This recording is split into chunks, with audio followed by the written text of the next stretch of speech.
moi c'est Lola, l'ado libérée, et aujourd'hui je suis ultra méga giga contente de vous retrouver pour le départ de la Transat Jacques Vabre 2023.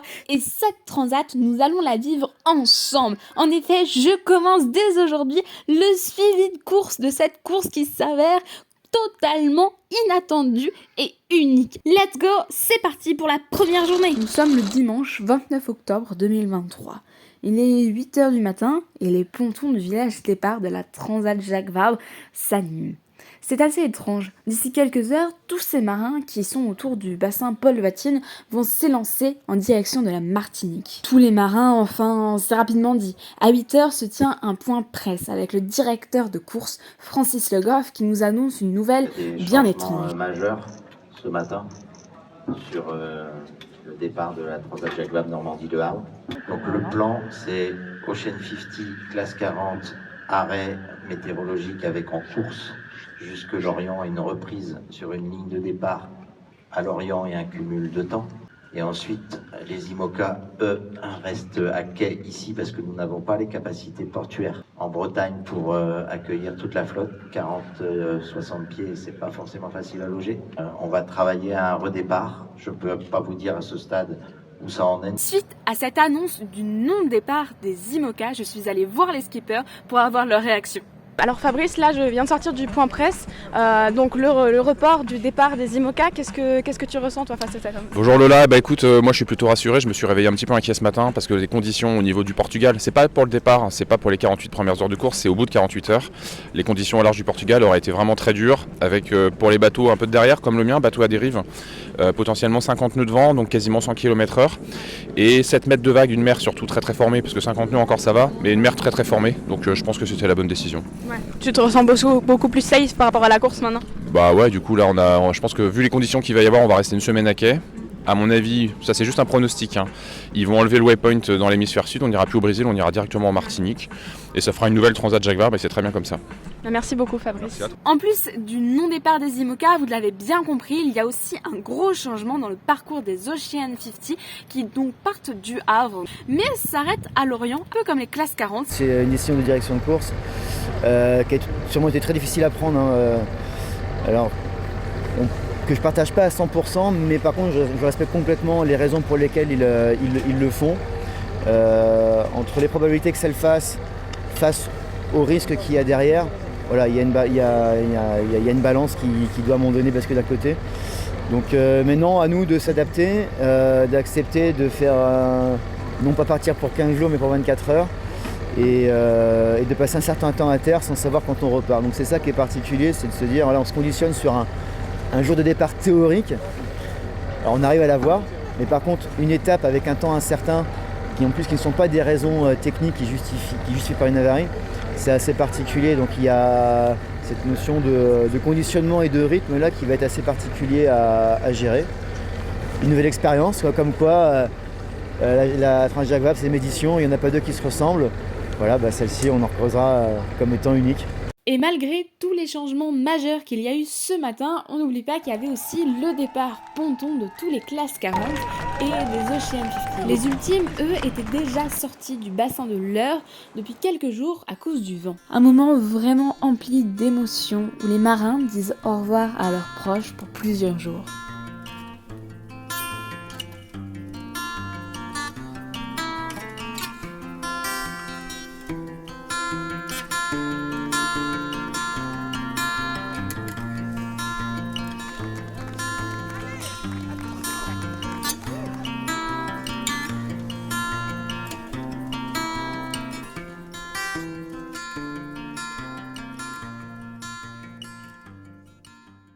Rentrons maintenant dans le vif du sujet, le départ de la Transat Jacques Vabre 2023.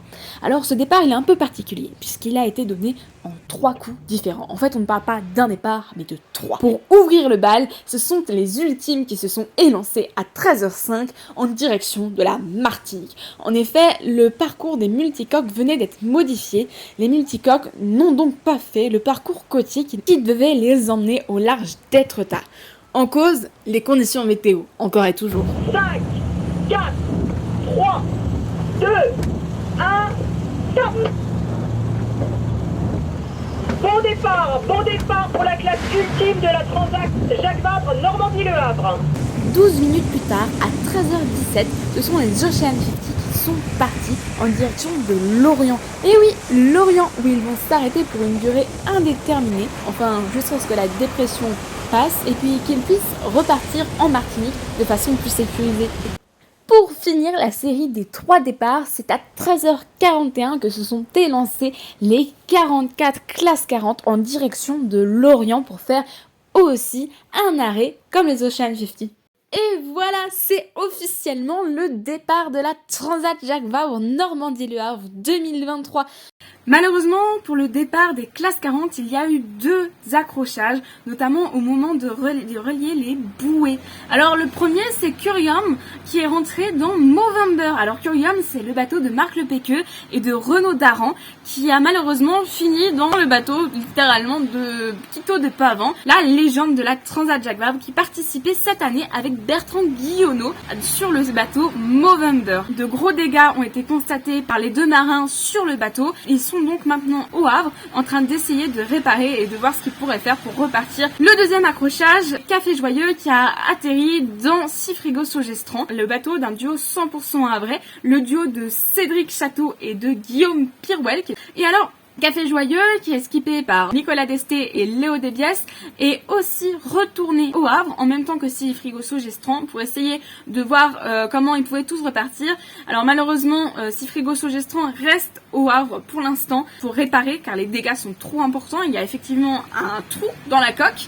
Le Café Joyeux a pu reprendre la route et se joint maintenant à l'arrière du peloton des classes 40. Il faisait partie des premiers à nous envoyer des images du port. Je parle de William Matelin-Moreau et de Pierre Luciani, un duo qui portait les couleurs de Décuple sur cette Transat Jacques Vabre. Bon, top départ de cette Transat Jacques Vabre 2023, première étape, direction de Lorient. C'est un départ très chaud.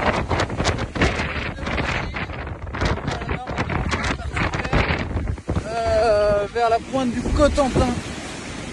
Et ça va être actif, voilà, on a des bateaux tout autour, on est au taquet.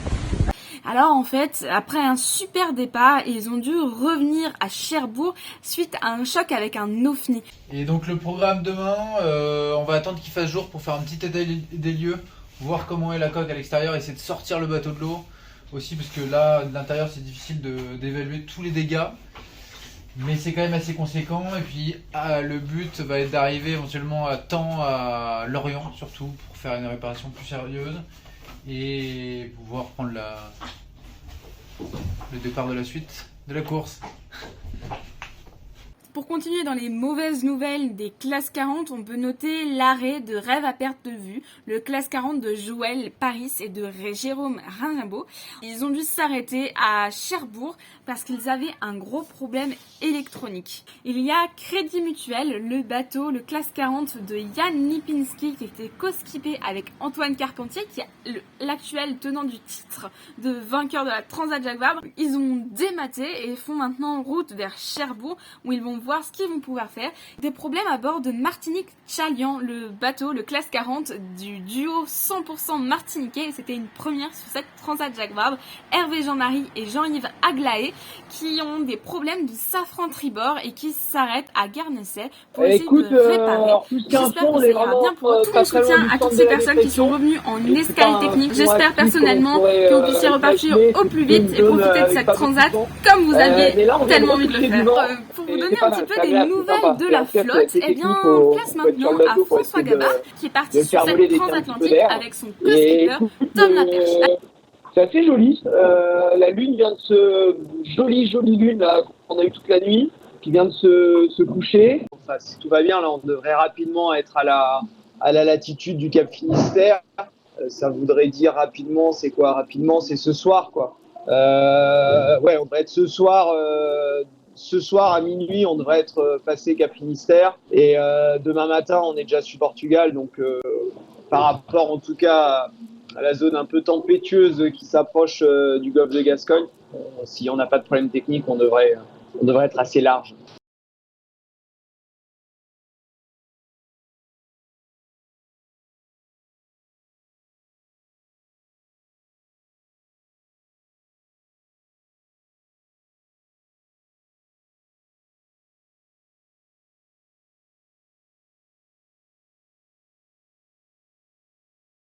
Je vais vous embarquer à l'intérieur du trimaran du l'Ocean 50 Réalité de Fabrice Caillet et d'Émeric Chapelier.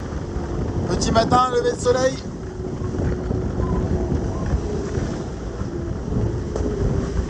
À bord de Réalité.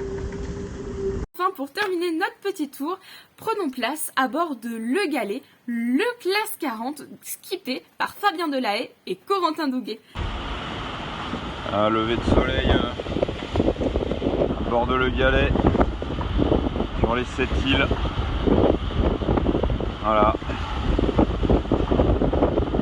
Voilà, juste là, au nord de Perros-Guirec. Voilà, tout va bien à bord. On n'a pas été super bon cette nuit, mais il reste du chemin et c'est toujours mieux que ceux qui ont malheureusement dématé. Voilà, allez, journée des terriens. Alors pour terminer, je tiens à vous préciser un petit peu le classement. Chez les classes 40, à la graine des Pirelli, le bateau d'Ambrogio Beccaria et Nicolas Andrieux en tête. En deuxième position, groupe SNEF de Xavier Macaire et de Pierre Le Boucher. En troisième position, c'était Mathieu Perrault et Kevin Bloch avec leur classe 40 Inter-Everest. Pour les Ocean 50, eh bien, à l'heure où je vous parle, comme je vous l'ai dit, il y en a déjà 4 qui sont arrivés à bon port, à Lorient. Il n'en reste plus que 2 en mer, c'est Coesio et Réalité. Les 3 premiers à être arrivés à Lorient, c'est évidemment Solidaire en peloton, donc Thibaut Vauchel-Camus et Quentin Laminck. Le deuxième, c'est Le Rire Médecin, La Motte, de bateau de Luc Berry et d'Antoine Joubert. Et enfin, le troisième à être arrivé à Lorient, c'est Primonial de Sébastien Rogue et de Jean-Baptiste Gelé. Enfin, chez les ultimes, comme je vous le disais, c'est François Gabard et Tom Laperche qui sont en tête de flotte avec leur trimaran bleu SVR Lazartigue. Derrière eux se cache Maxi Banque Populaire, le trimaran d'Armel Lecléache et de Sébastien Josse. Et enfin, en troisième position, c'est le Maxi Edmond de Rothschild de Charles Caudrelier et d'Erwan Israël. J'ai passé un super moment à faire ce récap avec vous. J'espère qu'on va s'éclater ensemble sur cette Transat Jacques Vabre. Et puis je vous dis à demain!